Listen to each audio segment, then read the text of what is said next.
আমরা আজকে চেন্নাইতে আছি, এখন 3 দিন থাকবো এখানে। এখানে আইজিডিসি ইন্ডিয়ান গেম ডেভেলপমেন্ট কনফারেন্স হবে, সেটা অ্যাটেন্ড করতে এসেছি। আজকে ভেনিউটা দেখতে এলাম। আজকে 4 তারিখ, এই চেন্নাই ট্রেড সেন্টার এইখানে হবে। সামনে দেখুন এত বড় একটা বোর্ড লাগানো আছে, খুবই সুন্দর আর বিশাল বড় জায়গা। যারা গেম ডেভেলপমেন্ট বা গেমে ইন্টারেস্টেড, এরকম মানে গেমিং লাইনে রয়েছেন, তারা জানবেন যে আইজিডিসি হচ্ছে ইন্ডিয়ার সবথেকে বড় গেম ডেভেলপমেন্ট কনফারেন্স। বিভিন্ন দেশ বিদেশ থেকে লোকজন, মানে গেম ফিল্ডের লোকজন আসে এখানে কথা বলতে। তো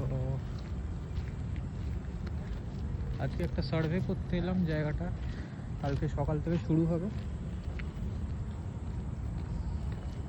কালকে আপনাদেরকে ঘুরে দেখাবো একটু।